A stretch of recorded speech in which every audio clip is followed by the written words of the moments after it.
Olá, meu irmão, olá, minha irmã, a paz do Senhor Jesus. Muito obrigado por estar nos assistindo. Você que é inscrito no nosso canal e você que ainda não é inscrito, que você possa se inscrever no nosso canal, tá bom? O nome do nosso canal é Evangelista Márcio Gomes. Muito obrigado pela sua atenção. Eu tenho uma palavra do coração de Deus para os nossos corações neste momento, onde o Senhor Deus revelou algo, alguns detalhes. Claro que Deus não revela tudo da palavra dele para os pregadores, para os pastores, mas ele revela sempre na medida de que ele quer falar para alguém e para a sua igreja em determinada circunstância. Então ele revela o que ele quer falar para a sua noiva, que é a sua igreja, para os seus profetas, através da sua palavra.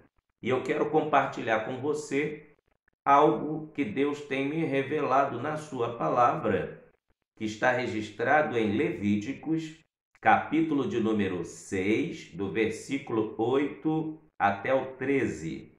Eu quero intitular esta mensagem como base o versículo 13. O fogo arderá continuamente sobre o altar e não se apagará. Amém? Não se apagará.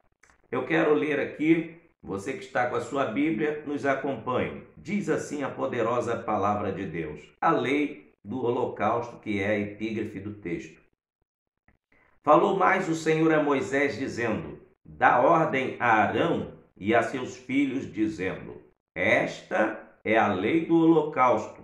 O holocausto será queimado sobre o altar toda noite até pela manhã, e o fogo do altar arderá nele.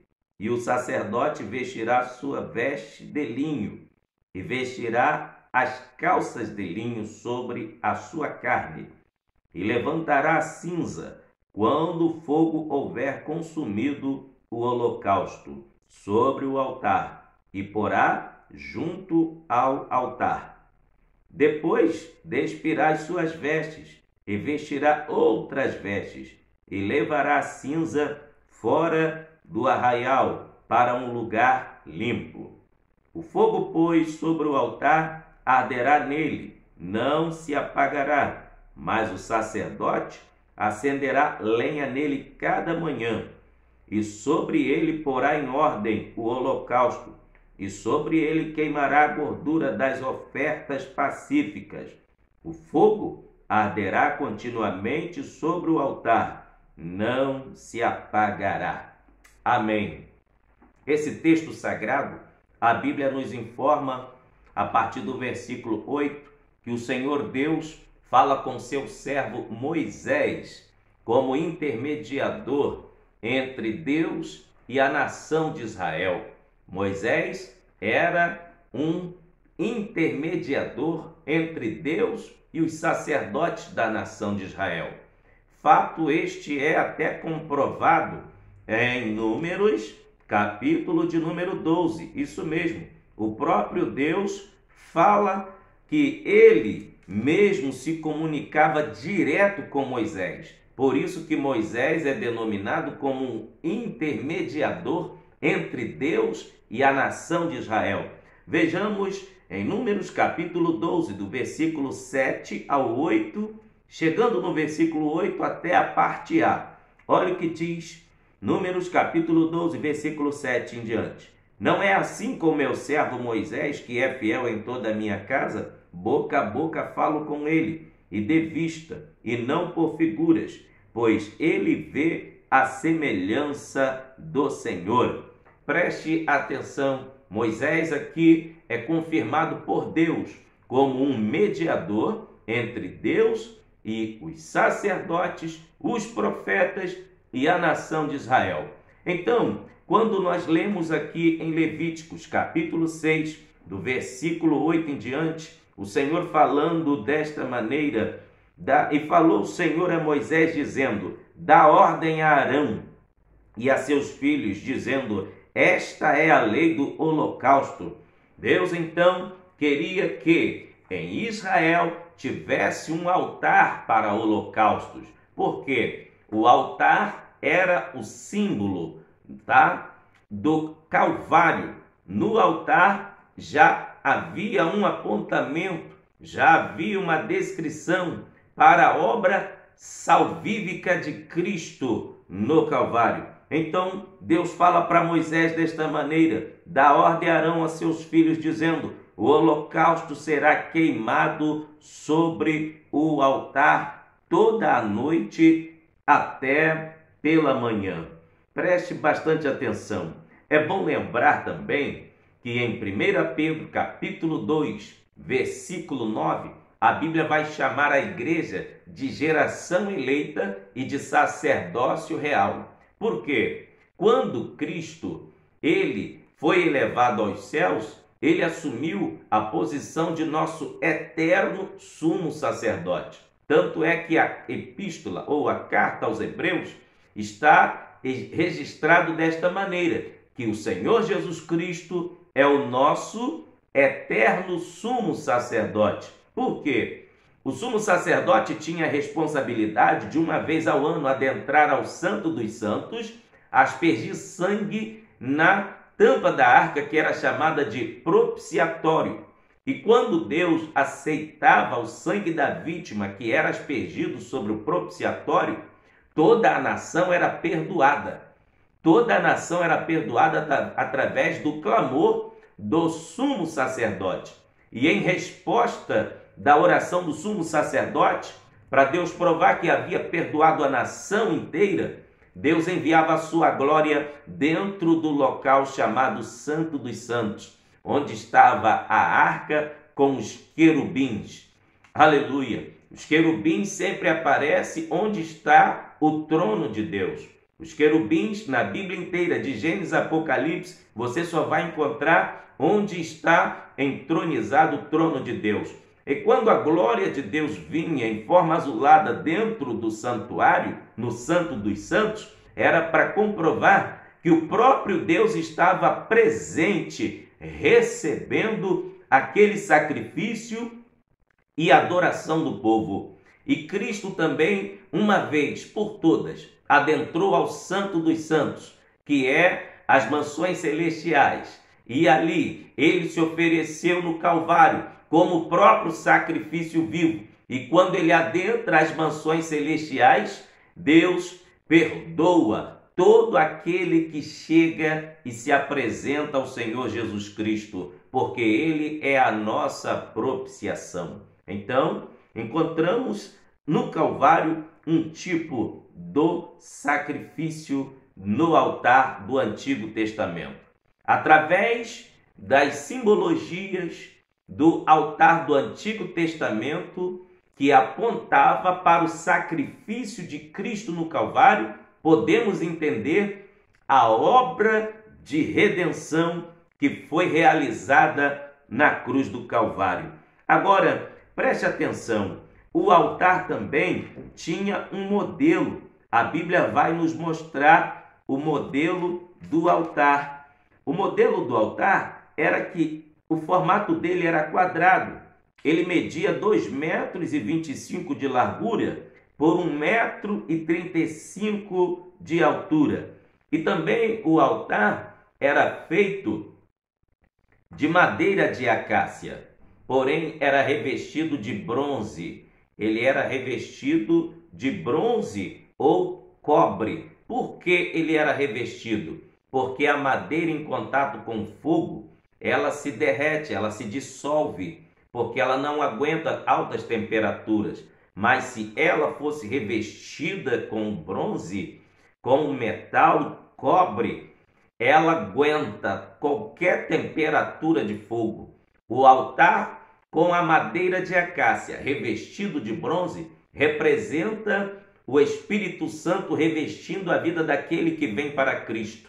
Ele está pronto para receber a glória e o fogo de Deus sobre ele. Porque quando Deus se manifesta na vida do crente com sua glória e com seu fogo, não é para lhe matar, não é para lhe consumir, é para que ele esteja santificado, purificado, apropriado para a realização da sua glória. Aleluia! E é bom lembrar, conforme eu falei no início, que o altar tipifica a obra de Cristo no Calvário.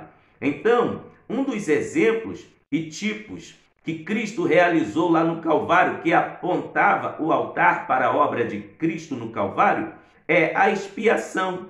Porque no altar em Israel era colocado uma vítima, um animal, e aspergia-se o sangue deste animal nas 4 pontas do altar. Por quê? Este animal substituía o pecador. Então, por isso que o altar apontava para a obra salvífica de Cristo no Calvário, porque Cristo morreu no meu e no seu lugar. Aquela vítima inocente, que era um cordeiro sem mancha, imaculado, sem ruga, sem defeito, tinha que morrer no lugar do pecador. E a forma de Deus se satisfazer era se tivesse sangue sobre o altar. O sangue da vítima representava a vida do pecador no altar. Aleluia! Agora preste bastante atenção. No altar acontecia algo chamado expiação. O que significa a palavra expiação? A palavra expiação vem do original, que significa aquilo que encobre, aquilo que apagava, Apagava o pecado de todo aquele que se achegava diante de Deus. Aí satisfazia a ira de Deus. Então, quando em João, no Evangelho de João, capítulo 1, versículo 29, está registrado desta maneira: eis o Cordeiro de Deus que tira o pecado do mundo. Enquanto que no altar do Antigo Testamento, o pecador tinha os seus pecados encobertos pelo sangue, o sangue de Jesus Cristo, de uma vez por toda, ele apaga, mas não somente apaga, mas tira o pecado do mundo. Aleluia! É por isso que o altar apontava para a obra salvífica de Cristo no Calvário. Segundo lugar, por que o altar tipificava a obra de Cristo no Calvário? Porque era um lugar de sacrifício. Se nós lermos aqui em Levíticos, capítulo 1, do versículo 3 ao 9, nós vamos encontrar que uma vítima era colocada sobre o altar, mas antes dela ser colocada, esfolada em pedaços sobre o altar, quando eu digo esfolada, era porque o couro dela era retirado. Então, era carne com o sangue que era exposta, espalhada sobre o altar. Então, em Levíticos capítulo 1, do versículo 3 ao 9, a Bíblia diz que o pecador trazia o animal, oferecia a Deus diante do sacerdote, a vítima, e o sacerdote colocava as mãos sobre a cabeça do animal e a culpa era transferida para o animal. Então, o animal era imolado. E quando o animal era imolado, o sangue do animal que vertia ia para uma bacia, para depois ser aspergido sobre o holocausto, assim para ser queimado. Agora, deixa eu te dizer uma coisa. Aquele animal, quando tinha suas entranhas abertas, sua barriga aberta, era para que as suas entranhas fossem lavadas, purificadas, como o intestino e outras partes que tinham que ser lavadas. Deus não aceitava um sacrifício sujo sobre o altar. Deus queria um sacrifício limpo. E também este tipo de sacrifício era tido como sacrifício por inteiro, porque a vítima, aqui em Levíticos capítulo 1, do versículo 3 ao 9, era oferecida por inteiro, de dentro para fora. E uma das coisas que Deus quer de mim e de você é um sacrifício por completo, de dentro para fora. É aquela adoração espontânea que envolve corpo, alma e espírito. É por isso que o Salmo 103 diz assim, bendize, ó minha alma, ao Senhor, e tudo que há em mim, bendiga o seu santo nome. Quando nós louvamos a Deus, nós devemos louvar com o nosso corpo, com a nossa alma e com o nosso espírito. Olha só que coisa gloriosa. O Salmo de número 51 também vai nos falar desta maneira, no sentido tocante sobre a adoração. Olha o que o salmista vai dizer no Salmo de número 51. Os sacrifícios para Deus são o espírito quebrantado. A um coração quebrantado e contrito não desprezarás, ó Deus. Deus não despreza de maneira nenhuma um coração quebrantado. Isto também é um tipo de sacrifício. Agora, em terceiro lugar, o que acontecia no altar do Antigo Testamento, que também apontava para o sacrifício vicário de Cristo lá no Calvário, um lugar de propiciação. O que significa a palavra propiciação? A palavra propiciação significa que o pecador era aceitável diante de Deus. Quando acontecia o ato da propiciação, a ira de Deus era aplacada, ou seja, reduzida a nada, através dos sacrifícios. É por isso que está registrado em 1 João, capítulo 2, tá? Que nós recebemos o perdão de Cristo. Ele se coloca como advogado do seu povo, porque ele é a propiciação pelos nossos pecados. A palavra propiciar significa reatar a amizade. Isso mesmo, foi feita a nossa reconciliação através do Calvário, através da morte de Cristo. Veja o que está registrado em Efésios, capítulo 2, do versículo 14 até o versículo 16. Porque ele é a nossa paz, o qual de ambos os povos fez um, e derribando a parede da separação que estava no meio, na sua carne desfez a inimizade, isto é, a lei dos mandamentos, que consistia em ordenanças, para criar em si mesmo dos dois um novo homem, fazendo a paz, e pela cruz reconciliar ambos com Deus em um corpo, matando com elas as inimizades. O sacrifício de Cristo no Calvário matou a inimizade que existia entre Deus e o homem. Todo aquele que quer se aproximar de Deus é só aceitar a Jesus Cristo como seu Salvador. Talvez você me pergunte, quando é que iniciou a inimizade entre Deus e o homem? Lá em Gênesis capítulo 3, leia com paciência e com calma, com toda atenção, que você vai ver que ali aconteceu um muro, uma separação, uma barreira entre o homem e Deus, por causa da desobediência. Em Isaías 59, a Bíblia diz: eis que a mão do Senhor não está encolhida para que não possa salvar, nem os seus ouvidos agravados para que não possa ouvir, mas os vossos pecados fazem divisão entre vós e o vosso Deus. É o pecado que separa o homem de Deus, mas Deus propiciou, aleluia, Deus enviou a propiciação para a nossa salvação, que foi o seu Filho amado.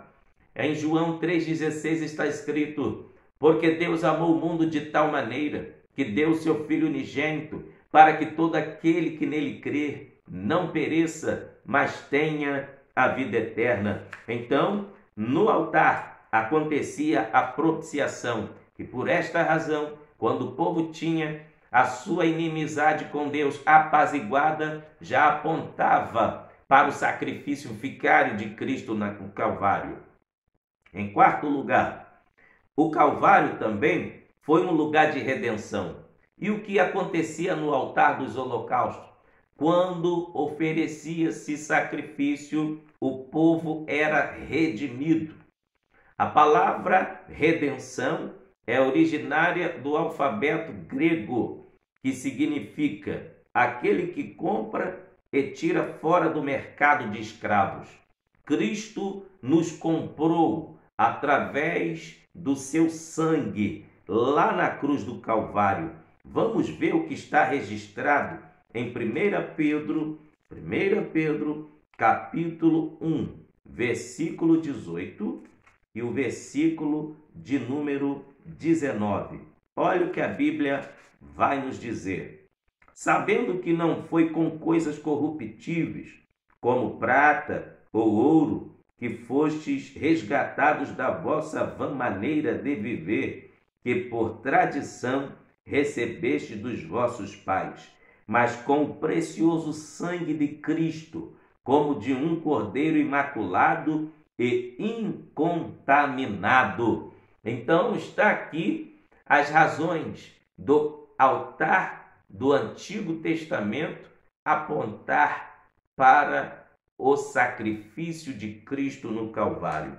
Então, vejamos aqui na Bíblia Sagrada por que em Levíticos capítulo 6 encontramos a ordem sacrificial de Deus para o seu povo, que já apontava para o sacrifício de Cristo no Calvário. Primeira coisa que o sacerdote tinha que fazer era queimar o holocausto.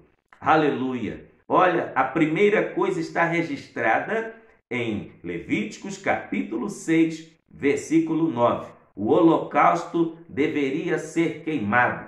O que era o holocausto? Eu já acabei de falar para vocês. O animal que era vítima no lugar do pecador era carne crua, que ia para o altar. Mas a carne não poderia continuar crua em cima do altar. Deveria ser queimada com fogo. Deus não aceita carne crua sobre o altar. Deus aceita carne sendo queimada sobre o altar. O que significa isto?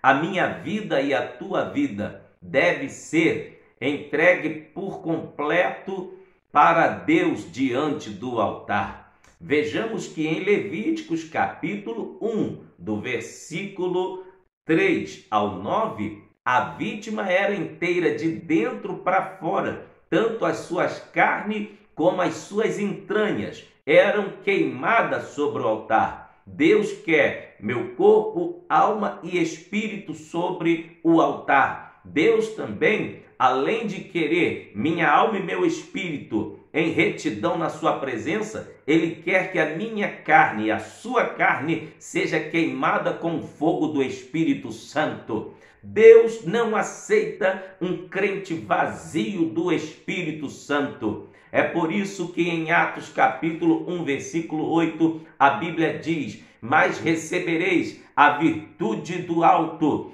que será semeada sobre vós, e ser-me-eis testemunha, tanto em Jerusalém, como na Judéia, em Samaria, até os confins da terra. Para pregar o evangelho tem que estar cheio do Espírito Santo. Glorificado seja o nome do Senhor Jesus. E uma das primeiras coisas que Deus faz quando nós aceitamos a Cristo como nosso Salvador é vir fazer morada em nossa vida através do Espírito Santo. Já que o Espírito Santo vem fazer morada no nosso coração, a nossa carne começa a ser queimada diante do altar de Deus. Vejamos o que está registrado em Romanos, capítulo de número 8, versículo de número 5 até o versículo de número 8. Olha o que a Bíblia vai dizer, Romanos capítulo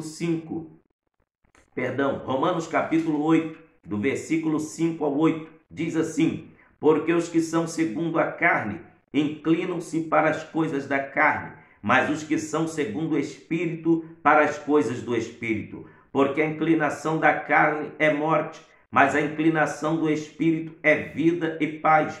Porquanto a inclinação da carne é inimizade contra Deus, pois não é sujeita à lei de Deus, nem em verdade o pode ser. Portanto, os que estão na carne não podem agradar a Deus. Aleluia! Quem vive na carne, na obra da carne, não pode agradar a Deus. É por isso que Deus não aceita carne crua sobre o altar. A nossa carne tem que estar queimada, queimada, queimada com o fogo do Espírito. Deixa a virtude do Espírito Santo descer sobre a tua vida. E o Espírito Santo está me fazendo lembrar aqui, aleluia, em novamente Levíticos capítulo 1, do versículo 3 ao 9, tem mais um detalhe.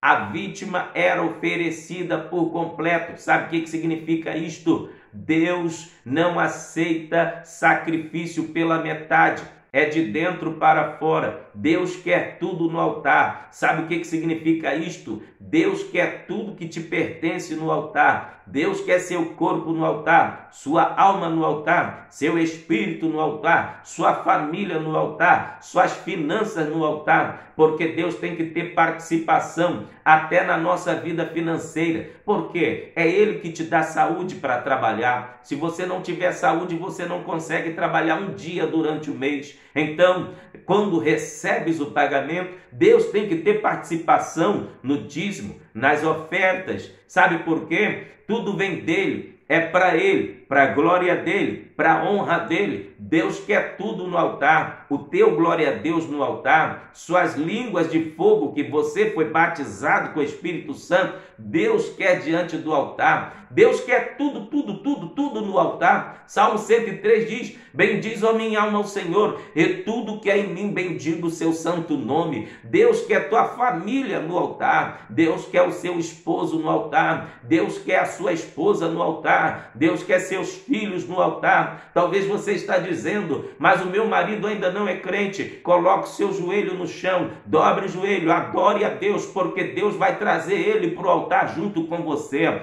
Talvez é inverso o que eu estou falando.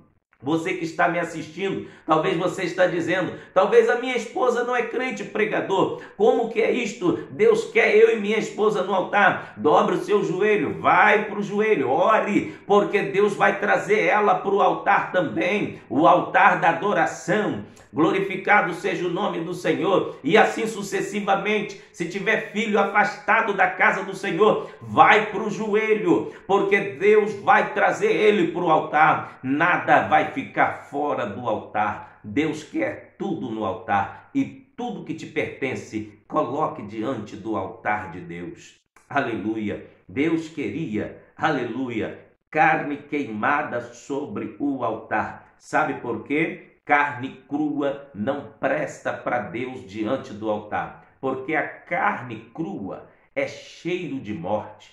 Olha o que Paulo vai dizer em Romanos, capítulo 8, versículo 5.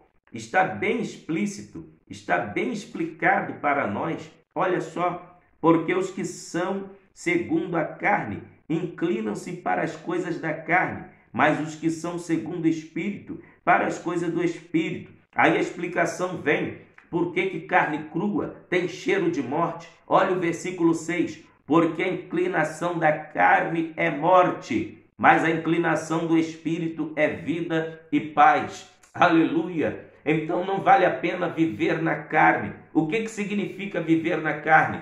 Paulo também escreveu aos Gálatas, no capítulo de número 5, no versículo 16, ele vai dizer assim: digo, porém, andai em espírito, e não cumprireis a concupiscência da carne. Quer mais detalhes? Então vou ler do verso 17, dando continuidade até o verso 21. Olha como que é as obras da carne. Deus quer queimar as obras da carne no altar. Só tem um que detém as obras da carne, é o fogo do Espírito Santo. É só o fogo do Espírito Santo que queima as obras da carne. Então vamos para o que a Bíblia diz: porque a carne cobiça contra o Espírito, e o Espírito contra a carne, e estes opõem-se um ao outro, para que não façais o que quereis. Mas se sois guiados pelo Espírito, não estais debaixo da lei. Porque as obras da carne são manifestas, as quais são prostituição, impureza, lascívia, idolatria, feitiçaria, inimizades, porfias, emulações, iras, pelejas, dissensões, heresias, invejas, homicídios, bebedices, glutonarias e coisas semelhantes a essas, acerca das quais vos declaro, como já antes vos disse, que os que cometem tais coisas não herdarão o reino dos céus. Está aqui uma lista da infeliz vida na carne. Quem vive na carne comete todo esse tipo de torpeza. Mas olha, vamos dar uma passeada agora no verso 22, aleluia, até o verso 25. Olha a diferença de quem vive no Espírito para quem vive na carne. Olha a diferença de estilo de vida. Olha o verso 22. Mas os frutos do Espírito é amor, gozo, paz, longanimidade, benignidade, bondade, fé, mansidão, temperança. Contra essas coisas não há lei. E os que são de Cristo crucificaram a carne com as suas paixões e concupiscências. Se vivemos no Espírito, também andemos no Espírito. Glória a Deus, glória a Deus, glória a Deus, glória a Deus. Vamos viver em Espírito, porque só tem uma forma de agradar a Deus, é queimar a carne. Deixa o fogo do Espírito Santo te acender, deixa o fogo do Espírito Santo te dominar, deixa Deus te envolver, deixa a glória de Deus te guiar. Sabe por quê? Vou ler de novo o que está em Romanos capítulo 5 e o versículo de número 8, para fixar bem, para nós pularmos para o próximo detalhe. Olha o que Paulo diz, Romanos capítulo 8, versículo 8. Porquanto os que estão na carne não podem agradar a Deus. Então, fogo no altar, carne queimando no altar. O que agradava a Deus era o cheiro da carne que subia para Deus. Aleluia! Carne no altar, mas sem fogo é apenas um altar com aparente vida de adoração. Quantas igrejas que só tem título, só tem placa, mas o povo vive na carne crua, a carne não está queimada. O que significa o povo que se diz povo de Deus, mas a carne está crua? É um povo que é vazio do Espírito Santo. O fogo de Deus não está aceso nele. O que está imperando na vida deles são as obras da carne. Dentro da igreja, inveja. Dentro da igreja, fofoca. Dentro da igreja, ira. Dentro da igreja, peleja. Dentro da igreja, discussão. Dentro da igreja, disputa. Quem é melhor? Quem é maior? Dentro da igreja, pode até ter uma assimilação de adoração, mas não tem fogo do Espírito Santo. Sabe por quê? Deus está afastado desta igreja. Colocaram Jesus do lado de fora, porque Deus não habita onde tem carne crua. Deus habita onde tem liberdade para o Espírito Santo queimar, onde tem liberdade para o fogo de Deus descer. É porque que a igreja primitiva tinha total, plena liberdade no Espírito, porque começou na oração. Em Atos capítulo 2, foram vistas línguas de fogo, foram vistas labaredas de fogo, e todos foram batizados no Espírito Santo, e todos foram cheios do Espírito Santo. Por que eles foram cheios do Espírito Santo? Porque não tinha carne crua, só tinha crente no Espírito, crente orando.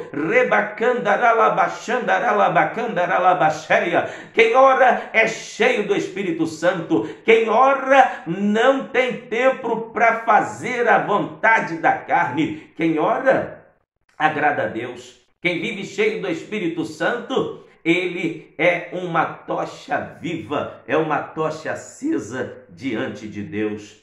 Glorificado seja o nome do Senhor Jesus. Santo é Deus, santo é Deus, santo é Deus. A palavra holocausto significa aquilo que sobe. Conforme eu lhes falei, o cheiro do holocausto com fogo subia diante de Deus. A fumaça da carne queimada. Sabe o que faz agradar a Deus na minha e na tua vida? É o que sobe para Ele. É o que o Espírito Santo faz subir para Ele. Se tem adoração no seu interior, o seu cheiro que está entranhado dentro de você, que está na pessoa do Espírito Santo, sobe para Deus, sobe para Deus. Mas se estiver vazio do Espírito, não sobe nada, não sobe nada, não sobe nada. Então deixe o Espírito Santo habitar dentro de você. Deixe o Espírito Santo pairar, trabalhar, morar dentro de você. A verdadeira adoração é aquela que você não escolhe o lugar. Onde você estiver, você vai adorar a Deus. Não importa se estiver viajando num voo, você vai adorar a Deus e orar dentro do avião. Não importa se você estiver num carro, numa grande avenida, você vai adorar a Deus e sentir a presença de Deus dentro do carro. Não importa se estiveres no ônibus lotado, ou no ônibus vazio, ou no metrô, no trem, ou andando a pé, ou dentro do supermercado, no shopping, aonde você estiver, ou dentro da tua casa. O importante é adorar a Deus. Olha o que está registrado em João capítulo 4, versículo de número 23. Vamos ver o que está registrado no Evangelho de João, capítulo 4, versículo de número 23. Eu sinto a glória de Deus neste lugar. Olha o que a Bíblia nos diz. Mas a hora vem, e agora é, em que os verdadeiros adoradores adorarão o Pai em espírito e em verdade, porque o Pai procura a tais que assim o fazem.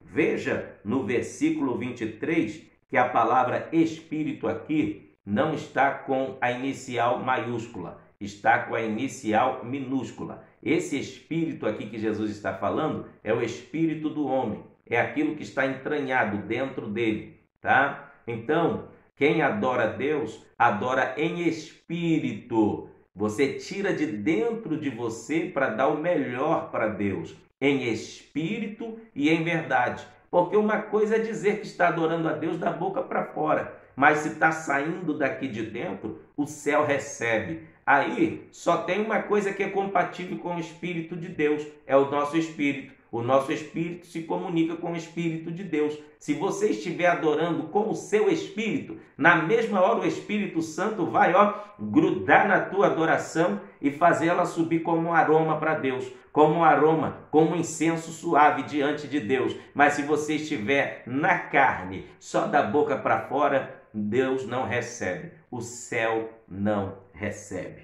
Então, a primeira coisa que o sacerdote tinha que fazer era queimar o holocausto sobre o altar. Segunda coisa, deveria manter o altar aceso. Olha o que diz Levíticos capítulo 6, versículo de número 9. A última parte diz: queimará o holocausto toda a noite, e o fogo do altar arderá nele. Deus de forma alguma aceitava que o altar ficasse sem fogo ou se apagasse o fogo. Sabe por quê? Em Levíticos capítulo de número 9, versículo de número 24, a Bíblia vai dizer que foi Deus que acendeu o fogo pela primeira vez no altar. E uma vez aceso, tinha que se manter acesa aquela chama. Não poderia apagar em hipótese alguma. Para que o contexto seja mais completo, eu vou ler Levítico capítulo 9, versículo 23 e o versículo 24. Diz assim: então entraram Moisés e Arão na tenda da congregação. Depois saíram, abençoaram o povo, e a glória do Senhor apareceu a todo o povo, porque o fogo saiu de diante do Senhor e consumiu o holocausto e a gordura sobre o altar, o que vendo todo o povo, jubilou e caiu sobre as suas faces. Veja um detalhe no verso 24. O fogo não saiu por produto inflamável, como cera inflamável, como combustível inflamável. Não. O fogo do altar foi aceso pelo próprio Deus, saiu do próprio Deus, o fogo saiu de dentro de Deus. A glória do Senhor que acendeu aquele altar saiu do próprio Deus, foi Deus que acendeu aquele fogo. Está entendendo? Esta glória que está em você veio de Deus. Esta unção que repousa sobre você saiu do trono de Deus. E Deus está mandando dizer aqui: não deixe a chama do Espírito Santo apagar na sua vida. Oh, glória a Deus! Oh, glória a Deus! Oh, glória a Deus! Por que Deus não queria que o fogo se apagasse? Porque enquanto o fogo estava aceso continuamente sobre o altar, representava que Deus estava constantemente entre o seu povo. Deus estava constantemente entre o seu povo, recebendo a adoração. Enquanto tinha fogo no altar, tinha perdão. Enquanto tinha fogo no altar, tinha substituição de vida através da expiação.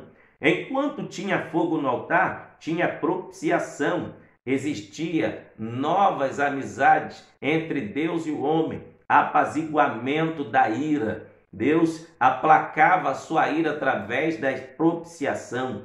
Enquanto o fogo do altar estava aceso, existia expiação. Pecados estavam sendo encobertos, pecados estavam sendo apagados. Glória a Deus! No altar do Antigo Testamento, o pecado era encoberto através de sangue de animais. Mas no Calvário, através da morte do Senhor Jesus Cristo, o pecado é removido, é apagado, é retirado para a glória do nome do Senhor Jesus. Enquanto tem fogo aceso no meio da igreja, tem perdão, tem santificação, tem presença de Deus. Por que tem crente que está apagado, não consegue dar um glória a Deus, não fala mais em mistérios? É porque está em pecado, pecado escondido. E pecado não confessado abafa o fogo do Espírito Santo na vida do homem e da mulher de Deus. Não adianta fingir, não adianta até mesmo encenar. Se tem fogo, tem. Quem tem, dá o que tem. Quem não tem, não dá o que não pode dar, porque não tem. Essa é a realidade. Sabe por quê? Na igreja tem muitos que a glória de Deus cai em quem está na esquerda, cai em quem está na direita, mas quem está no meio fica apagadão. E ainda reclama do barulho, e ainda se incomoda de sentar do lado de quem é pentecostal. Sabe por que acontece isso? Porque está em pecado. Aqueles que dizem assim: ah, mas Deus não é surdo, para que tanto barulho? Deus não é surdo, para que gritar tanto? Meu querido, quem tem, dá o que tem. Quem não tem, finge que tem, mas não dá nada. Se você não consegue dar glória a Deus, é porque você está vazio do Espírito Santo. Mas eu te digo uma coisa: quantos que torcem para o seu time de futebol, quando o seu time faz um gol, ele estoura a garganta, estoura o pulmão, enche o peito de ar, pula dentro da sala, vira cambalhota até ficar suado, chora, se ajoelha diante da televisão. Mas quantos que quando a glória de Deus está caindo na igreja, não dobra o joelho para orar, não levanta as mãos para glorificar, não fica rouco de dar glória a Deus, não sapateia, não pula, ainda critica, mas quando seu time de futebol faz um gol, você faz uma festa. Sabe o que significa isto? Idolatria. Você está tirando o lugar de Deus e colocando o time de futebol no lugar de Deus. Ao invés de você se alegrar pela glória e a presença de Deus, o que você adora é o seu time de futebol. Está precisando de fogo do Espírito na tua vida, está precisando do fogo do Espírito Santo queimar no teu coração. Sabe, uma das peculiaridades de Deus era se apresentar como fogo para o teu povo. É por isso que na tipologia bíblica o fogo é um dos símbolos de Deus. Em Êxodo capítulo 3, do versículo 1 ao 5, a Bíblia diz que o Senhor se apresentou a Moisés em uma sarça de fogo. Em Deuteronômio capítulo 4, versículo 24, o Senhor é descrito como Deus zeloso e um fogo consumidor. Em Ezequiel capítulo 1, versículo 4, Deus se apresentou ao profeta Ezequiel em uma nuvem de fogo. Em Malaquias capítulo 3, versículo 2, A Bíblia diz que Deus agiria como fogo purificador. Em Mateus capítulo 3, versículo 11, Jesus é aquele que batiza com o Espírito Santo e com fogo. Em Atos capítulo 2, versículo 1 ao 4, a Bíblia diz que o Espírito Santo batizou os cristãos no Pentecostes com fogo, com labaredas vistas por eles, línguas repartidas como que de fogo, as quais pousaram sobre todos eles e começaram a falar em novas línguas. Em Apocalipse capítulo 1, versículo 14, a Bíblia diz que os olhos do Senhor Jesus são como chamas de fogo. Em Daniel capítulo 7, versículo 9 até o versículo 10, o trono de Deus é fogo e do trono de Deus sai um rio de fogo. Em Isaías capítulo 6, versículo 6 até o versículo 7, o profeta estava preocupado porque ele viu a glória de Deus, ele viu o Senhor sendo adorado pelos serafins. Ele disse: eu vou morrer porque eu vi a glória do Senhor. Eu sou um homem de lábios impuros e habito no meio de um povo de impuros lábios. Mas só que quando Deus revela a sua glória para o homem, não é para lhe matar, é para perdoar, é para santificar. E foi o que ele fez com Isaías. A Bíblia diz que o Senhor chama um serafim, manda pegar uma brasa do altar celestial, e aquela brasa do altar celestial ele põe na ponta da tenaz e chega com aquela brasa e passa nos lábios do profeta e diz assim: eis que foi purificado o teu pecado e retirada a tua iniquidade. E na mesma hora Isaías se sente pronto quando ouve a voz ecoando do céu: quem enviarei? Quem há de ir por nós? Então disse Isaías: eis-me aqui, envia-me a mim. Só o fogo do Espírito Santo torna o cristão apto para pregar a palavra de Deus. Agora, uma coisa é Deus acender um fogo em você. Outra coisa é você manter o fogo de Deus aceso na sua vida. Sabe por quê? Como é difícil manter o fogo de Deus aceso em nossas vidas? Porque quem recebe a presença de Deus tem que ter a consciência de que ele recebe o Espírito Santo. E como manter o Espírito Santo dentro de nós, com o fogo da glória de Deus aceso? É só não entristecer o Espírito Santo. Saber ter sensibilidade para lidar com o Espírito Santo. Tem que ter sensibilidade, porque ele é uma pessoa, ele tem sentimentos, ele se entristece, assim como ele se alegra. Então, para não perder a chama do Espírito Santo, saiba como lidar com o poderoso Espírito Santo. Quantos que estão perdendo a chama do Espírito Santo porque não sabem lidar com ele? Entristece ele com palavras, com pensamentos, com gestos, com atitudes, com a boca que está adorando a Deus no templo, está usando a mesma boca para outras finalidades. Isso entristece ao Espírito de Deus. Os mesmos pés que você usa para ir para a igreja, usa para ir para outros lugares que não convém a um servo de Deus estar. As mesmas mãos que você levanta para dar glória a Deus são as mesmas que você levanta para apontar alguém. Ei, Deus não chamou ninguém para ser juiz, mas chamou para cada um examinar a si mesmo. Em 1 Coríntios capítulo 11, em versículo 28, a Bíblia diz: examine-se, pois, o homem a si mesmo.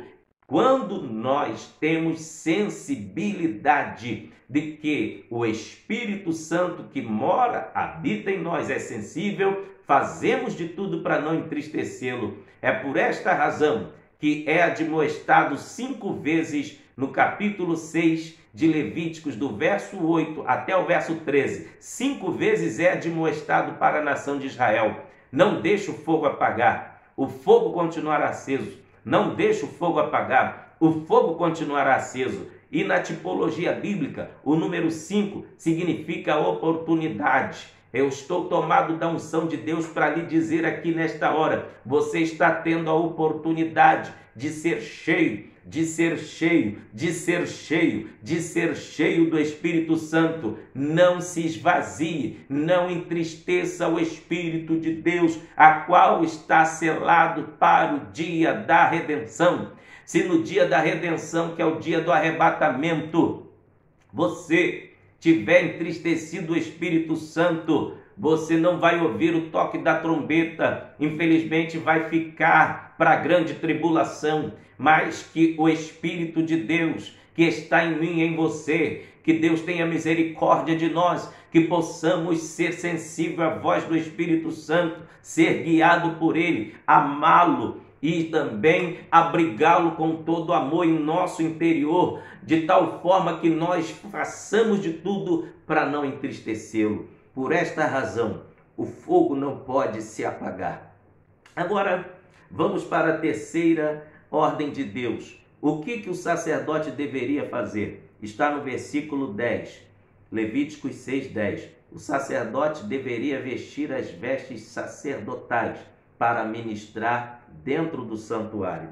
É bom lembrar que a veste do sacerdote era uma veste diferenciada. Vejamos o versículo 10 de Levíticos capítulo 6. E o sacerdote vestirá sua veste de linho, e vestirá as suas calças de linho sobre a sua carne, e levantará cinza quando o fogo houver consumido o holocausto sobre o altar, e porá junto ao altar. Mas vamos para a primeira parte do versículo 10. O sacerdote vestirá a sua veste de linho. Era uma veste diferenciada.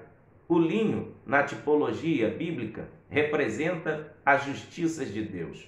O sacerdote, quando se vestia de linho, era porque Deus estava declarando publicamente que ali tinha um homem santo, justificado por Deus. E também o sacerdote, nas suas vestes, tinham 12 pedras preciosas que ele carregava no seu peitoral. Era chamado de o peitoral das pedras preciosas. Cada pedra era de um tipo de pedra preciosa. E cada pedra daquela, na sua quantidade, era 12 pedras. Representava uma tribo da nação de Israel. Cada pedra representava uma das tribos da nação de Israel.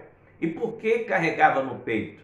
Deixa eu te dizer, o peito fala de alma, peito envolve sentimento. Então, quando aquelas 12 pedras estavam no peito, no peitoral do sacerdote, era porque Deus levava o seu povo no seu coração.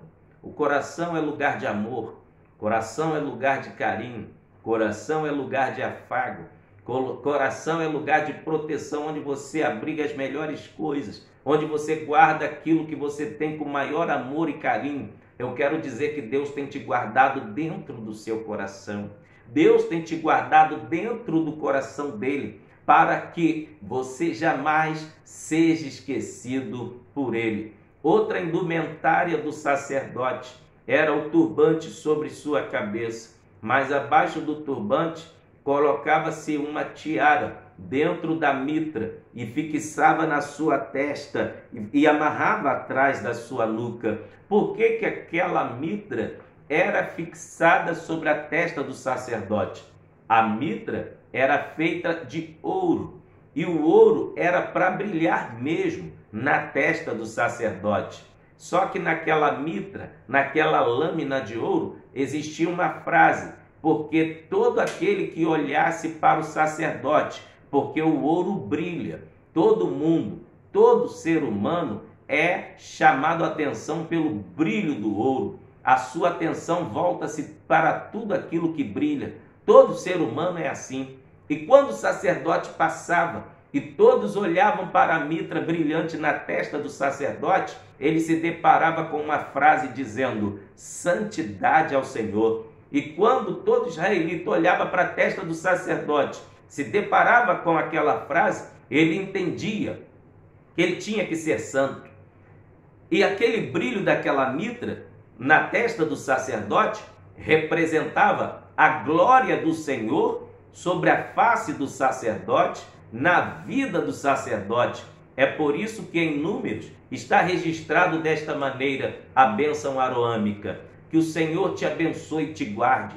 Que o Senhor faça resplandecer o seu rosto sobre ti e tenha misericórdia de ti. Quando olhavam para o sacerdote, eles viam o brilho da lâmina e a frase, santidade ao Senhor. Agora, extraímos uma lição bíblica através das vestes sacerdotais e através desta lâmina de ouro na testa do sacerdote. A Bíblia diz em 1 Pedro capítulo 1, versículo 9, que nós somos sacerdócio real. Será que quando alguém olha para você, vê a glória de Deus? Será que quando alguém olha para você, vê que você é um santo do Senhor? Sabe por quê? Quem olhar para você tem que entender que esta frase tem que estar no teu rosto. Santidade ao Senhor. O mundo, quando olhar para mim e para você, tem que dizer, eu preciso ser santo igual aquele homem. Eu preciso ser santa igual aquela mulher. Quem olhar para você tem que sentir necessidade de ser alguém santo, separado, santificado, justificado por Deus. Não adianta, aleluia, ter nome de crente, mas não ter o brilho da glória do Espírito Santo estampado na sua face. Quando o sacerdote oficiava dentro do tabernáculo, ele tinha que estar vestido com as vestes sacerdotais. Agora, em Êxodo, capítulo 28, versículo 40, vai nos dizer qual era o proceder da vestimenta sacerdotal. Êxodo 28, do 40 ao 43, diz assim: também farás túnicas aos filhos de Arão, e far-lhe-ás cinto. Também lhe farás tiaras, para glória e ornamento.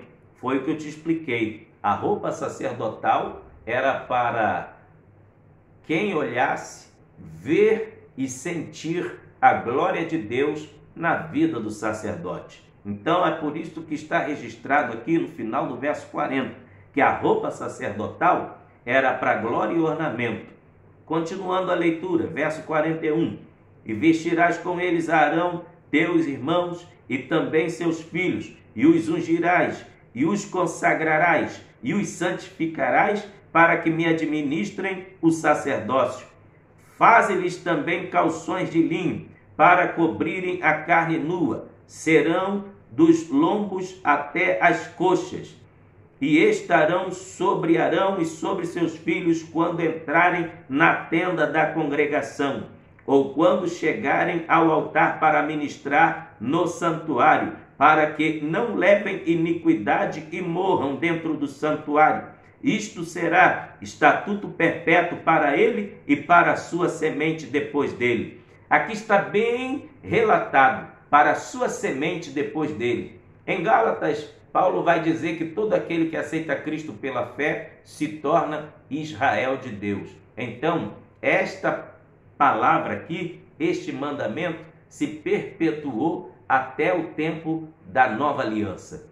Esta ordenança, este mandamento aqui, se perpetua para todo aquele que é o Israel de Deus e que é sacerdócio de Deus. Em 1 Pedro, capítulo 2, versículo 9, diz que nós somos sacerdócio. Aí eu vou entrar numa área aqui da exegese bíblica, que é a explicação original do texto, onde muita gente diz que falar de roupa não tem nada a ver, que Deus não está preocupado com roupa de crente. Deus só quer o coração. Está enganado. Olha a preocupação de Deus aqui com Arão e com os seus filhos. Arão seria o primeiro sumo sacerdote da nação de Israel. Os filhos de Arão seriam os primeiros sacerdotes e através da linhagem dos filhos de Arão, Deus suscitaria os próximos sacerdotes da nação de Israel. Deus exigiu, está bem claro aqui no versículo 42. Eu vou falar bem claro e simples para você entender. Deus exigiu que Arão colocasse ciroulas por debaixo dos vestidos, tanto Arão como seus filhos. Vou falar o português claro. Deus exigiu que Arão colocasse cueca debaixo dos vestidos, para não andar seminu, porque Deus exige um padrão de santidade na vestimenta de quem é dele. Deus não aceita o seu povo andando de qualquer maneira. Aleluia! Há quem diga aí que Deus só quer o coração e que os crentes podem andar de qualquer maneira. Ande de qualquer maneira quem quiser, mas quem quer servir a Deus em espírito e em verdade vai se vestir no padrão que Deus quer e que Deus exige. Mas por que Deus exigiu que o povo vestisse cirolas, tanto dos lombos que pega da cintura até as coxas? Porque as nações vizinhas que ladeavam a nação de Israel eram adoradoras de Baal. E sabemos muito bem que no panteão cananeu, que eram as nações vizinhas, que eram os heveus, heteus, ferezeus, gigazeus, jebuseus, filisteus, essa raça dessas nações que ladeavam a nação de Israel, adoravam a Baal. E como que Baal era adorado no templo? Com os sacerdotes seminus. Eles vestiam roupas, mas não colocavam as peças íntimas. Por quê? Para provocarem quem fosse ao templo. Se um homem estivesse com aquela vestimenta, provocaria as mulheres. E as sacerdotisas de Baal, da mesma forma, só colocava uma tanga bem transparente para provocar os homens que iam ao templo para adorar a Baal. E no templo de adoração a Baal, na realidade, era uma casa de prostituição, porque Baal era adorado e considerado como deus da fertilidade. Por exemplo, se alguém quisesse que Baal, na crença do panteão cananeu, tá? Se alguém dos cananeus, dos filisteus, quisessem ter uma boa plantação, tinha que se prostituir no templo. Se alguém dos cananeus, dos ferezeus, gigazeus, jebuseus, filisteus, heveus, quisessem ter prosperidade na área da pecuária, ou seja, os seus rebanhos procriassem, aumentasse o gado, as ovelhas, eles iam no templo se prostituir. Se quisessem que os seus cereais, as suas plantações prosperassem, germinassem, dessem bastante grãos, iam para o templo se prostituir. Era a forma deles adorarem. Então, era um verdadeiro bacanal, não tem outra palavra para dizer. Era uma verdadeira sujeira, lugar de prostituição. E Deus não queria isso dentro do seu santuário. Deus não queria promiscuidade dentro do santuário. Deus falou para Arão: trate de se vestir direito para poder entrar no tabernáculo. Vista ciroulas, vista ciroulas. Aqui está a exegese do texto. E o Espírito Santo está falando no meu coração para te perguntar como você tem se vestido para estar na presença dele. Como você tem andado para estar na presença de Deus. Porque quem anda seminu está adorando a Baal. Quem não coloca roupa e anda marcando as suas partes íntimas está do lado de quem adora Baal. Essa é a realidade. Não vou pedir perdão aqui porque a palavra está dura. Quem tem ouvidos ouça o que o Espírito diz à igreja. Quem é de Deus se veste como Deus quer que se vista.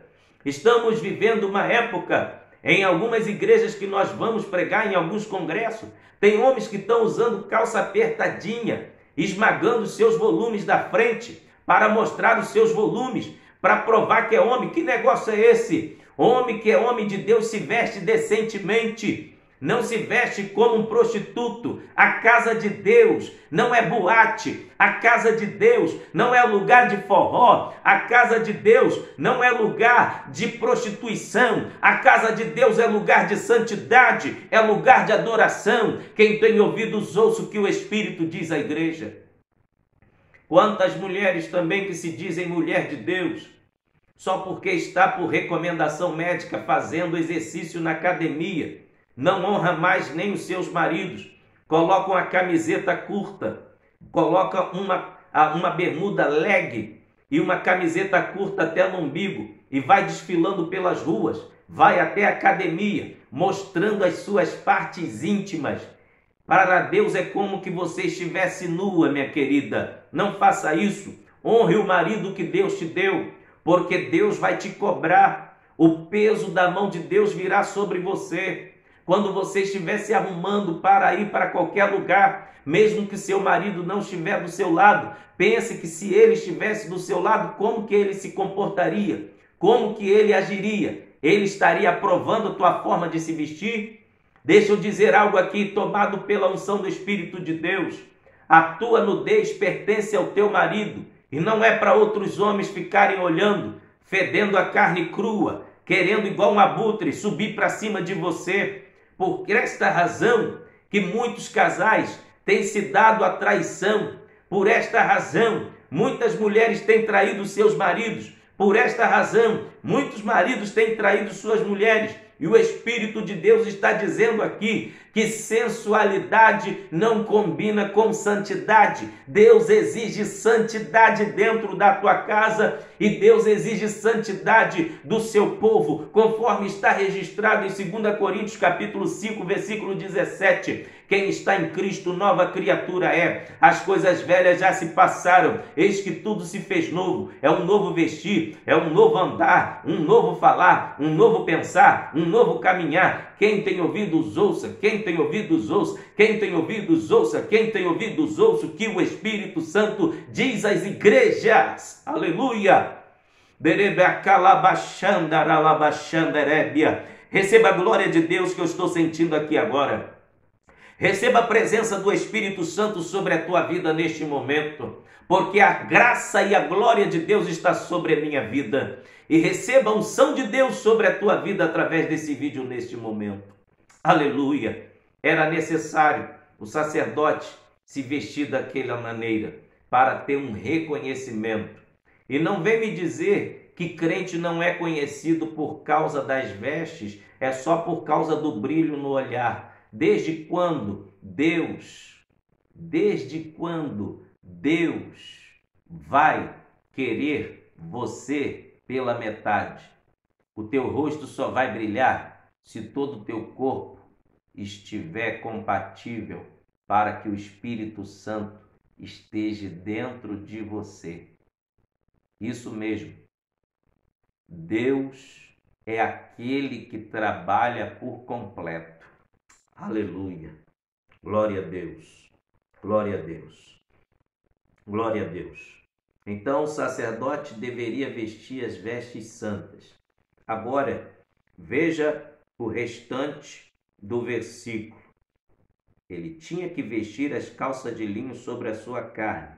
E em quarto lugar, o sacerdote deveria limpar o altar. Olha o que diz o verso 10. Após ele vestir as calças de linho sobre a sua carne, ele tinha que levantar a cinza. O que significa levantar a cinza?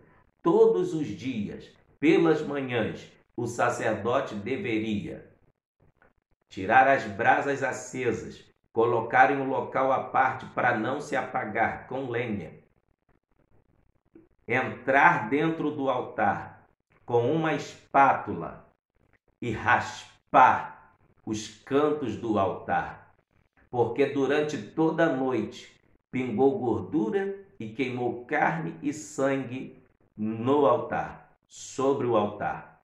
Então o fundo do altar ficava cheio de cinzas e cheio de sujeiras. E, na realidade, a tendência, a sujeira dentro do altar, era abafar o fogo, era abafar a labareda do fogo que estava acesa. Por esta razão, o sacerdote deveria entrar dentro do altar e começar a raspar toda a sujeira que estava dentro do altar. Sabe o que o Espírito Santo está falando nesta hora? Quantos que estão com a chama do Espírito se apagando porque está com o altar cheio de sujeira? Na realidade, o Espírito Santo está falando aqui nesta hora para você que há muito tempo não sente a glória de Deus como sentia antes. não sente a sua carne tremer e vibrar da presença do Espírito Santo? Pede ao Espírito Santo para te vasculhar e fazer uma varredura, como o salmista orou no Salmo 139, no versículo 23 e 24, ele diz assim: sonda-me, ó Deus, e conhece o meu coração, prova-me e conhece os meus pensamentos, vê se há em mim algum caminho mau e guia-me por um caminho eterno. Dê liberdade ao Espírito Santo para trabalhar dentro de você. Dê liberdade ao Espírito de Deus para trabalhar dentro da sua vida. Sabe por que muita gente está com o fogo do altar se apagando? Porque está acumulando cinza no altar. Cinza fala de algo que um dia existiu, mas o fogo queimou e hoje não existe mais. Virou cinza. Por exemplo, o holocausto que foi queimado a noite toda, quando chegava pela manhã, não era mais holocausto, tinha virado cinza. Sabe o que o Espírito Santo está falando com você neste momento? O culto que você ofereceu a Deus ontem, já foi ontem. Hoje precisa de um novo culto. A oração que você ofereceu para Deus ontem, já subiu. Hoje precisa de uma nova oração. O jejum que você fez semana passada, para essa semana já está precisando de outro, porque o jejum da semana passada já foi o jejum da semana passada. É vida constante. Vida, altar cheio de cinza, significa que vida de oração que ficou no passado. Altar cheio de cinza significa vida de jejum que ficou no passado. Altar cheio de cinza significa vida de leitura bíblica que ficou no passado. Altar cheio de cinza significa vida de louvor que ficou no passado. Altar cheio de cinza significa vida de glorificação que ficou no passado. Altar cheio de cinza significa o batismo no Espírito Santo que ficou esquecido na sua vida. Você nunca mais falou em línguas estranhas, nunca mais falou em mistérios com Deus. Precisa reacender a chama do Espírito. Precisa reacender o fogo do Espírito. Em Lucas, capítulo de número 11, versículo de número 39, a Bíblia vai falar sobre uma mulher que pega de volta os seus valores que ela havia se esquecido. Olha o que diz Lucas, capítulo 11, versículo de número 39. Perdão. É Lucas, no capítulo de número 15, versículo 8. Lucas 15, 8. Diz assim a palavra de Deus: ou qual a mulher que tendo 10 dracmas, se perder uma dracma, não acende a candeia, varre a casa e busca com diligência até a achar, e achando-a, convoca as amigas e vizinhas, dizendo: alegrai-vos comigo, porque já achei a dracma perdida. Esse texto aqui fala de uma donzela que estava de casamento marcado. A dracma fazia parte do seu noivado. Ela recebia 10 moedas, chamadas dracma. No dia do casamento, ela tinha que estar com as 10 dracmas fixadas na sua tiara, que ficava ou no pescoço ou na testa, porque o noivado era um compromisso público. Então ela tinha que andar com a tiara na testa ou no pescoço, para que quem olhasse para ela sabia que ela era noiva e estava comprometida. Nenhum outro varão podia se aproximar dela com segundas intenções. Então, por esta razão ela se preocupa, porque ela perdeu uma das dracmas dentro de casa. Se chegasse o dia do casamento e ela tivesse com 9 dracmas, não podia casar. Se tivesse com 8 dracmas, não podia casar. Só se tivesse com as 10, sabe? O número 10 simboliza completicidade, aquilo que está completo. O Espírito Santo não vai pegar pela mão de quem está vazio dele para chegar ao encontro de Cristo no dia do arrebatamento. Só vai subir e entrar nas moradas celestiais quem estiver por completo, cheio do Espírito Santo. Não adianta viver uma vida vazia ou pela metade de azeite. E outra coisa, para esta mulher aqui restaurar a sua dracma que estava perdida dentro de casa, ela teve que tomar uma atitude. A primeira atitude que ela teve que fazer, ela fez o seguinte: acendeu a candeia. Sem fogo não tem iluminação. Ela acende a lamparina dentro de casa para depois começar a varrer a casa. Sem a glória do Espírito Santo na tua vida, você nunca vai conseguir restaurar os valores perdidos. E outra coisa, depois que ela acende a candeia, ela varre a casa. Sem fazer uma faxina dentro de casa, não tem como encontrar o que se perdeu. E tem crente que está perdido, não é lá fora no mundo. Tem crente que está perdido dentro de casa. Tem crente que está perdido dentro da igreja.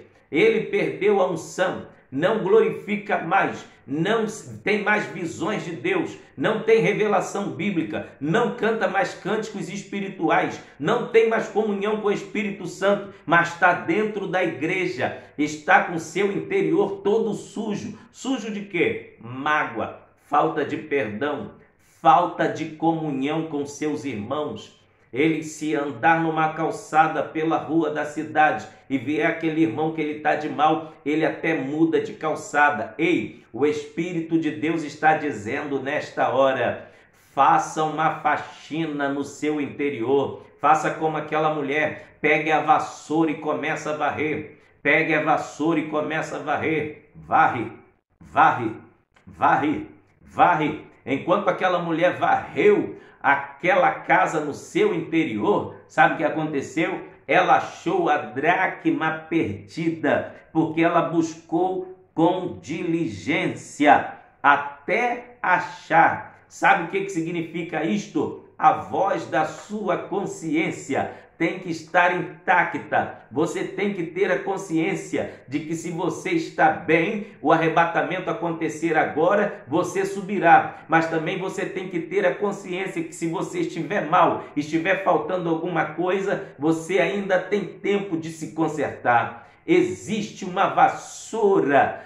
espiritualmente falando, que pode limpar o interior da sua casa. Essa faxina só acontece se você der liberdade ao Espírito Santo, igual o salmista diz no Salmo 139, do verso 23 até o verso 24: sonda-me, ó Deus,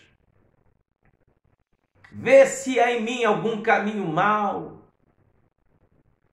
limpa os meus pensamentos. Vai pedindo o Espírito Santo para fazer uma faxina aí no teu altar, porque quantas das vezes ele vem para mandar fogo, mas o altar está sujo e não tem como a combustão do fogo se acender, aumentar as labaredas. Deus quer mais, Deus quer te usar, Deus quer te usar, mas precisa que o altar esteja limpo. Aleluia! Qual o próximo passo que o sacerdote tinha que dar, segundo a lei do holocausto? Em quinto lugar, o sacerdote devia despir-se das suas vestes santas e vestir vestes comuns para levar as cinzas para um lugar bem longe. É o final do versículo de número 10. Depois que ele fizesse tudo isto, né? Ele tinha que levar a cinza para um lugar bem longe. Aqui no versículo 10 acontece três coisas. Olha só, Levítico 6, 10. O sacerdote vestirá sua veste de linho. Em primeiro lugar, estou explicando o versículo 10, as três coisas do versículo 10. Ele tinha que vestir as vestes de linho. As vestes de linho era a identificação do sacerdote como homem santo. Ele tinha que vestir as calças de linho sobre a sua carne. Tinha que não misturar o santo com o profano, saber se comportar com as suas vestes. Em segundo lugar, tá? É o que está aqui no versículo 10. Tinha que se comportar dentro do santuário, não misturar o santo com o profano, não misturar sensualidade com santidade. E a terceira coisa que ele tinha que fazer, limpar o altar. tinha que levantar a cinza toda manhã. Tinha que levantar a cinza do altar toda manhã. Então está aqui 3 coisas. Agora vamos para o versículo 11. Ele tinha que despir das vestes sacerdotais e vestir vestes comuns para levar a cinza. Por que ele tinha que fazer isto? Deixa eu te explicar. A cinza era a sujeira do altar. Então, sujeira é o tipo do pecado. Sujeira é o símbolo da contaminação. Então, como ele estava com vestes santas, como o santo não se mistura com o profano, era a ordem de Deus. Quando você for levar a sujeira para fora, não vá com as vestes santas. Coloque vestes comuns. Fique despido da santidade. Fique despido da santidade. Coloque vestes comuns. E leve a cinza para um lugar bem longe. Isto Cristo fez, irmãos.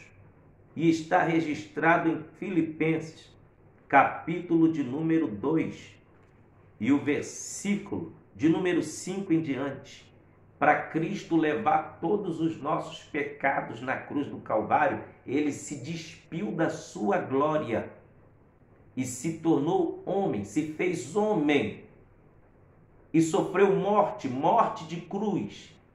Olha o que diz Filipenses capítulo 2, versículo 5 em diante. De sorte que haja em vós o mesmo sentimento que houve também em Cristo Jesus, que sendo em forma de Deus, não teve por usurpação ser igual a Deus, mas aniquilou-se a si mesmo, e tomando a forma de servo, fazendo-se semelhante aos homens, e achado na forma de homem, humilhou-se a si mesmo, sendo obediente até a morte, e morte de cruz.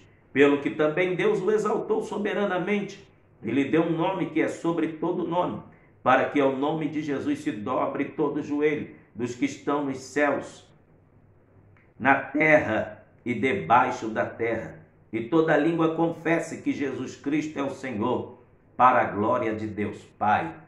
Cristo despiu-se de sua glória, assim como o sacerdote tinha que se despir, tá? Ali era uma figura do que Cristo, como nosso sumo sacerdote, ia fazer por toda a humanidade. O sacerdote se despia das suas vestes santas, vestia uma veste comum para levar a cinza para um local bem longe. E se cumpriu que Cristo levou nossos pecados para bem longe, apagou. Está registrado no Salmo de número 103. Isso mesmo, Salmo 103 vai dizer para nós desta maneira: glorificado seja o nome do Senhor. Olha o que diz o versículo 8 ao 14 do Salmo 103. Misericordioso e piedoso é o Senhor, longânimo e grande em benignidade, não repreenderá perpetuamente, nem para sempre conservará a sua ira. Não nos tratou segundo os nossos pecados, nem nos retribuiu segundo as nossas iniquidades. Pois quanto o céu está elevado acima da terra, assim é grande a sua misericórdia para com os que o temem.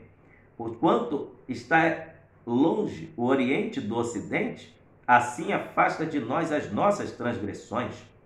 Como um pai se compadece de seus filhos, assim o Senhor se compadece daqueles que o temem.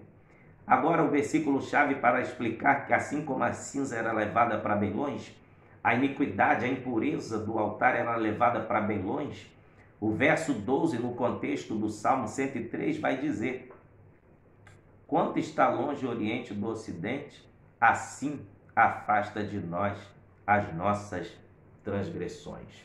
Glória a Deus. Estamos caminhando para o final. Qual é a próxima coisa que o sacerdote tinha que deixar? Aleluia, não podia deixar de fazer.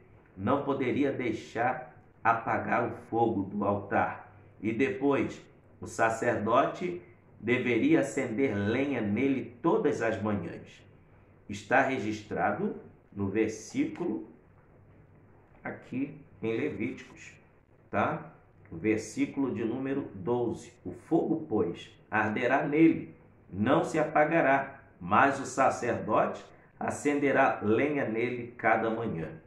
Há uma necessidade de cada um de nós, como sacerdotes do Deus vivo, acender lenha no nosso altar cada manhã. O que representa a lenha? É o tipo da oração. Provérbios capítulo 26, versículo 20, parte A, vai nos dizer: ora, sem lenha o fogo se apaga.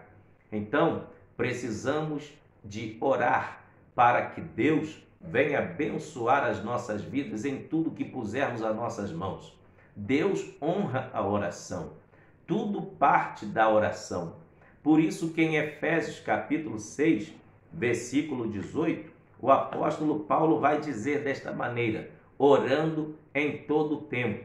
Talvez você esteja me dizendo agora em seu pensamento: como, pregador, que eu vou orar todo o tempo? Eu trabalho, eu tomo conta dos meus filhos, eu tenho que tomar conta do meu marido, eu tenho que cuidar de tanta coisa, como que eu vou orar? Para você, homem, que também talvez esteja pensando nesta hora: poxa, o evangelista Márcio dizendo que eu tenho que orar todo o tempo, não sou eu.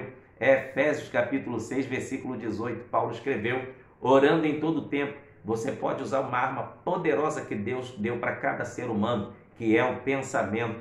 Talvez você não pode estar orando fisicamente, mas pode estar orando no Espírito, em comunhão com o Espírito Santo, no seu pensamento, devido às suas atividades diárias, né? As suas atividades diárias podem comprometer muito o seu tempo, mas você pode usar o seu pensamento para estar ligado com Deus, orando. Por que o apóstolo Paulo admoesta os cristãos para orarem? E aqui ele está também comparando os cristãos como soldados do exército do Senhor. É porque a oração funciona como um tônico muscular espiritual. A oração é o exercício da academia do soldado de Deus. Sem exercício físico todos os dias, diariamente, o soldado fica totalmente desatualizado. A oração funciona da mesma forma, como um exercício físico. Por isso que quem ora obtém respostas de Deus. Quem ora obtém milagres de Deus. É claro que a Bíblia tem inúmeras referências, mas eu quero falar uma referência aqui que o salmista fala e declara que ele obteve através da oração. Olha o que diz o Salmo de número 116. Olha que coisa linda, que salmo lindo. Ama ao Senhor, porque Ele ouviu a minha voz e a minha súplica, porque inclinou para mim os seus ouvidos. Porquanto invocá-lo-ei enquanto viver. Cordéis da morte me cercaram, e a angústia do inferno se apoderaram de mim.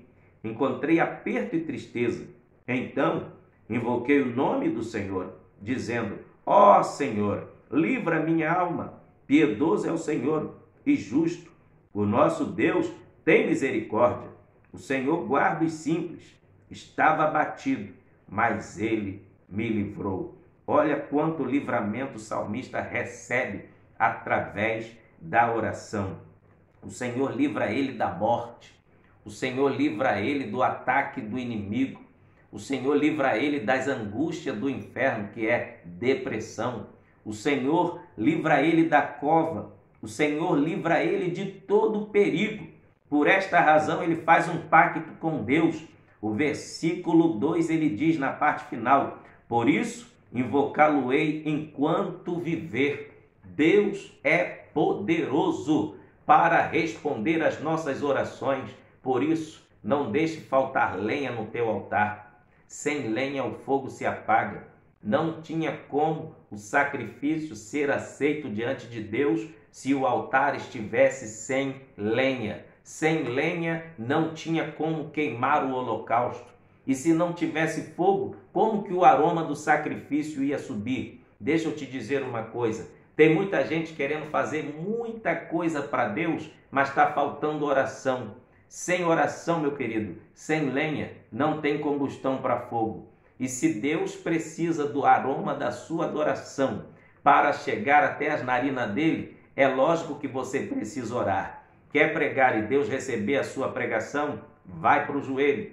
Quer cantar e quer que Deus receba o seu cântico? Vá para o joelho. Quer ser um obreiro aprovado por Deus e quer que Deus receba o seu ministério como cheiro suave, aroma agradável? diante das suas narinas, vá para o joelho. Ou seja, quer que a sua vida seja um verdadeiro sacrifício agradável diante de Deus, não pode faltar lenha. Não pode faltar lenha no altar. Então, agora, qual é o próximo passo que o sacerdote tinha que tomar diante do altar? Não deveria deixar o altar em bagunças. Ele deveria colocar o altar em ordem. Isso mesmo. O que significa altar em ordem? Não podia deixar o altar bagunçado, lenha espalhada. A lenha espalhada não pega fogo, só pega fogo se estiver bem juntinho. Em 1 Reis capítulo 18, se você ler esse capítulo completo, você vai ver, eu só vou dar uma síntese aqui bem simples, para assim nós podermos encerrar a mensagem. Em 1 Reis capítulo 18, a Bíblia diz que Israel estava desviado de Deus, estava servindo a Baal. Então Elias, profeta de Deus, homem de Deus com a vida no altar, não aceitou aquela situação. Ele chama o povo para um duelo e diz: até quando vocês vão viver nessa indecisão? Deus não aceita altar dividido, vida dividida. Ou vocês servem a Deus ou servem a Baal. Vocês perderam a identidade. Até quando vocês vão cochear entre dois pensamentos? E infelizmente tem pessoas assim na casa de Deus. O pensamento uma hora está no forró e depois está no conjunto que canta na igreja. O pensamento uma hora está no funk e depois está no hino que canta na igreja. O pensamento está nas boates que ia e ora está no pensamento na igreja para onde ele quer ir. Deus não aceita altar dividido, bagunçado. Elias disse: até quando cocheareis entre dois pensamentos? Se é Deus que vocês servem ou é Baal? Escolhei, pois, hoje, tomem uma decisão. Qual é o Deus que vocês têm que servir?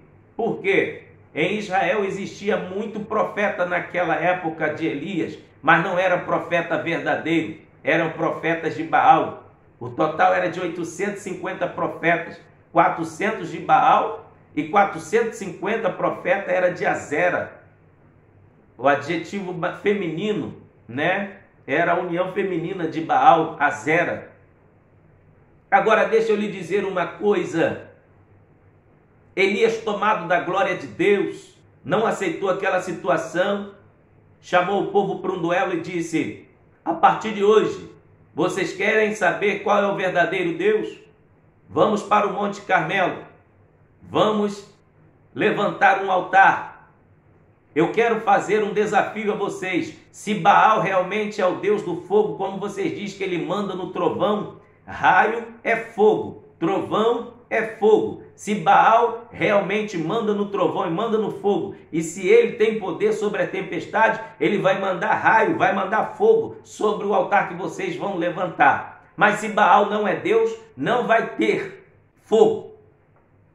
E o Deus que for o Deus de verdade vai responder com fogo. O povo falou: é boa essa palavra. Então subiram para o altar, subiram para o Monte Carmelo.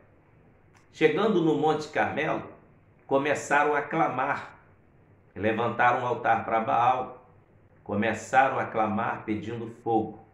A Bíblia diz que diante do altar de Baal, que eles estavam clamando por fogo, tinha sacrifício, só não teve resposta de Baal.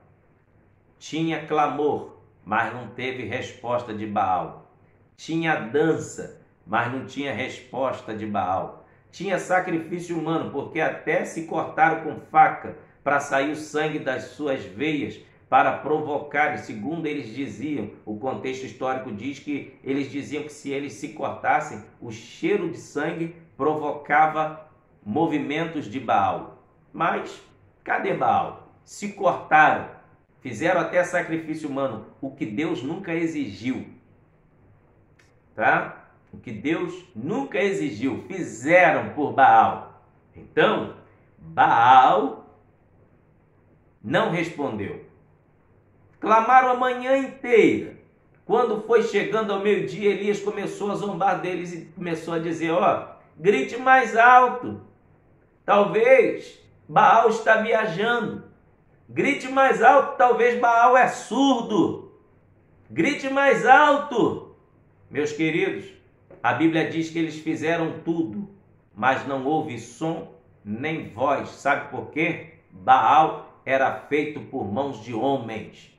Era apenas uma imagem. Glória a Deus. Aleluia. O povo estava sendo enganado há mais de 20 anos por causa de um falso proceder de quem era para dar bom exemplo. Acabe casou-se com Jezabel e Jezabel implantou a adoração a Baal em toda a nação de Israel por causa do rito de prostituição. Aquilo era um chamarisco, chamava atenção para o povo judeu e acabaram esquecendo de Deus e se desviaram. Mas aquele dia, Deus estava levantando um homem com voz profética para desafiar a nação inteira, para provar que Deus é Deus. Aleluia! Um com Deus se torna a maioria, irmãos. Diante de 850 profetas, só um desafiando eles. Quando chegou a vez de Elias, a Bíblia diz que Elias arrumou o altar do Senhor, que estava quebrado. É necessário arrumar o altar de Deus. Para ter fogo e presença de Deus, o altar tem que estar arrumado. Com o altar bagunçado, o Espírito Santo não trabalha. A Bíblia diz que Elias pediu 12 medidas de água, molhou todo o altar. Sabe? Por que foi 12 medidas de água? Aquelas 12 medidas de água representam o pacto de Deus com as 12 tribos. E também as 12 pedras representavam as 12 tribos de Israel que estava totalmente contaminado pela idolatria, mas que Elias ia apresentá-los diante do altar do Senhor. Aquelas 12 pedras representavam a nação de Israel, as 12 tribos. Elias mandou fazer um rego em volta do altar, uma vala. Aquela vala ali representa uma demarcação geológica, uma demarcação. Sabe? O povo, a demarcação geológica e geográfica, tá bom? O povo estava contaminado pela idolatria. Fora daquela vala, fora daquele rego, estava tudo contaminado. Mas do rego para dentro, da vala para dentro, estava consagrado para Deus aquele local. Elias então começa a clamar a Deus. E um dos detalhes da oração de Elias é que ele ora lembrando do pacto de Deus com Israel através do tronco embrionário da nação. Ele ora: ó Deus de Abraão, de Isaque e Deus de Israel, Deus de Jacó, prova que tu és Deus em Israel, que fiz tudo conforme a tua palavra. Derrama fogo do céu para que esse povo veja que só tu és Deus em Israel.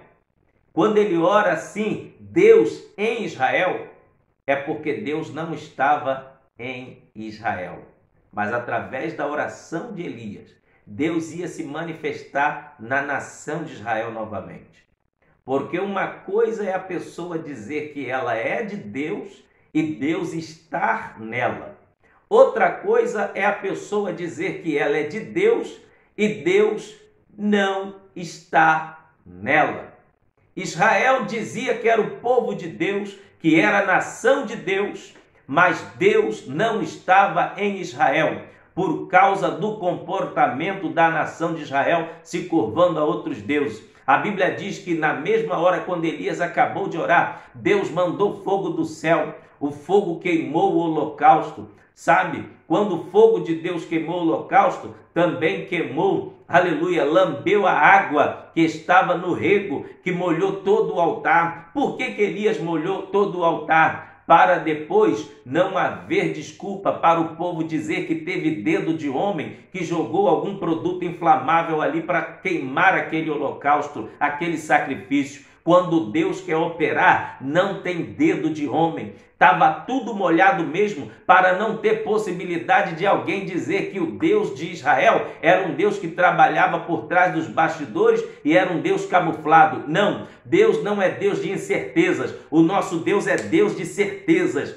E quando Elias orou, Deus mandou fogo, queimou o holocausto. Glória a Deus. Sabe o que significa isto? O holocausto é o símbolo da adoração. A nossa vida tem que estar no altar. Deus vai responder a sua oração quando o altar estiver em ordem.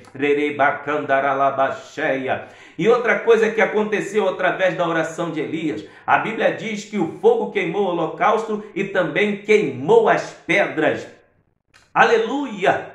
Aleluia! As pedras representam aquilo que é duro, sabe? E a Bíblia fala de coração de pedra, coração duro. Quando Deus mandar fogo dos céus, recebendo a sua adoração, nem quem diz aqueles que têm o coração de pedra que nunca vai se converter através da tua oração, da tua pregação, da sua adoração, porque quando a glória de Deus se manifesta, não existe coração de pedra que resista o poder do fogo do Espírito Santo, do fogo de Deus, da glória de Deus quando desce no local. A Bíblia diz que o fogo de Deus lambeu a água que estava em volta do altar, lambeu tudo. A água aqui é o símbolo daquilo que refrigera, algo frio, sabe? Quando a glória de Deus vir em resposta da sua oração, até aquele que é gelado vai ser queimado pelo fogo do Espírito de Deus, vai ser queimado pela presença, pela glória e pela manifestação da presença de Deus.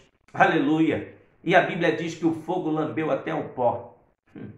O pó, aleluia, representa a terra que estava embaixo do altar. O fogo pegou até no pó. Sabe o que significa isto? Quando a nossa vida está no altar de Deus, não precisa fazer muita coisa para Deus se agradar e responder a nossa oração.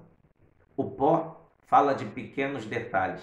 O pó fala de pequenas coisas. Quando a nossa vida está no altar, um aleluia que você dá, desce a glória de Deus. Quando a nossa vida está no altar, um hino que você canta, desce a glória de Deus. Quando a nossa vida está no altar, uma simples pregação que você traz, desce a glória de Deus. Uma simples oração, desce a glória de Deus.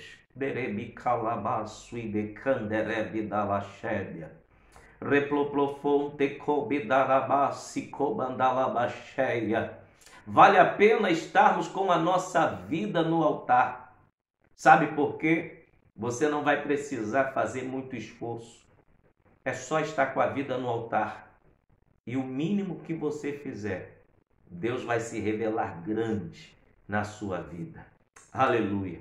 Então, o sacerdote tinha que colocar o altar em ordem. E em último lugar, vamos ler, aleluia, o que está em Levíticos 6, versículo 12. Tinha que queimar as gorduras das ofertas pacíficas. Aleluia! Em Romanos capítulo 12, olha a admoestação do apóstolo Paulo para nós. Romanos capítulo 12, versículo 1. Rogo-vos, pois, irmãos, pela compaixão de Deus, que apresenteis o vosso corpo em sacrifício vivo, santo e agradável a Deus, que é o vosso culto racional. Eu fecho a minha Bíblia aqui agora e vou finalizar a mensagem dizendo, entreguei o rolo todo, tá? Tudo que Deus me revelou, que eu escrevi aqui no meu esboçário, estou entregando para vocês. Não podia faltar gordura no altar. Gordura é o símbolo do óleo. Gordura é o símbolo do Espírito Santo. Em Eclesiastes capítulo 9, versículo 8, a Bíblia diz, em todo tempo, em todo tempo, seja alva as tuas vestes, e nunca falte o óleo. Nunca pode faltar o óleo sobre a sua cabeça. Sabe o que significa isto? Em todo tempo, nunca abra mão da presença do Espírito Santo sobre a sua vida. Por que o óleo tem que estar na cabeça? É a partir da nossa cabeça, é a partir dos nossos sentidos, dos nossos pensamentos, que o Espírito Santo tem total liberdade para agir em nossas vidas. Lembre-se que quando Davi recebeu óleo na cabeça, a Bíblia diz que nunca mais o Espírito de Deus deixou Davi. Eu quero dizer que não pode faltar óleo, não pode faltar gordura no sacrifício. Sabe por quê? O churrasco só é cheiroso se a gordura pingar na brasa. Não adianta colocar uma carne sem gordura no churrasco, que ela vai até subir um cheiro de carne, mas depois vai ficar aquele cheiro de carne tostada, queimada. É a gordura que dá o sabor ao churrasco. No sacrifício, o holocausto que era oferecido, que era carne crua com sangue, tinha que ter gordura para ser aceitável diante de Deus. Sabe o que significa isto? A gordura é a presença do Espírito Santo na minha e na sua adoração. Não pode deixar faltar o Espírito Santo no culto que você oferta a Deus. Não pode deixar faltar o Espírito Santo na oração que você oferta a Deus. Não pode faltar o Espírito Santo na pregação que você prega louvando a Deus. Não pode faltar o Espírito Santo em toda a sua vida. Aleluia! Sabe por quê? O Espírito Santo, pela Bíblia, em Gênesis, ele fez parte da criação. O Espírito Santo, para a Bíblia ser criada, para a Bíblia ser escrita, redigida, ele entrou na vida de Moisés para escrever o Pentateuco. Foi o Espírito Santo que também usou os profetas para escrever o Antigo Testamento. Foi o Espírito Santo que usou João Batista como último profeta da linhagem bíblica para o Novo Testamento, para encerrar o ministério profético. Agora, foi o Espírito Santo também, segundo a Bíblia, que, aleluia, deu origem ao nascimento do Senhor Jesus Cristo. Foi o Espírito Santo que ressuscitou Jesus dentre os mortos. Foi o Espírito Santo que, aleluia, dirigiu o ministério de Jesus Cristo aqui na terra. Foi o Espírito Santo que inaugurou a igreja no dia de Pentecostes. E é o Espírito Santo que vai nos levar até as mãos do Senhor Jesus Cristo no dia do arrebatamento. É Ele que vai entregar a noiva nas mãos do Cordeiro. Então, não pode faltar gordura no altar. Não pode faltar a presença doce do Espírito Santo no nosso altar, em nossas vidas. Que Deus em Cristo nos abençoe. E o texto finaliza dizendo: o fogo arderá continuamente sobre o altar e não se apagará. O fogo arderá continuamente sobre o altar e não se apagará. Que Deus em Cristo vos abençoe em nome de Jesus. Amém? E você que assistiu esse vídeo, que foi tomado pela glória de Deus, foi renovado pela presença de Deus, continue cheio do Espírito Santo. Valorize o Espírito Santo. Valorize a presença do Espírito Santo na sua vida. Ore por esse humilde servo de Deus, evangelista Márcio Gomes. Se quiser me convidar para pregar na sua igreja, eis-me aqui. Deixa Deus te usar. Amém? Glória a Deus. Deus abençoe sua casa, sua família. Em nome de Jesus. E você que ainda não aceitou a Jesus como Salvador, você tem a oportunidade de entregar sua alma ao Senhor Jesus. Diga agora para Ele, fechando os seus olhos: Senhor Jesus, perdoa os meus pecados, escreve meu nome no livro da vida, perdoa todo o meu passado de pecado, faz de mim uma nova criatura. Em teu nome, Senhor, eu te peço. Amém. Que Deus te abençoe. Meus queridos, até o próximo vídeo, querendo Deus, em nome de Jesus. Amém.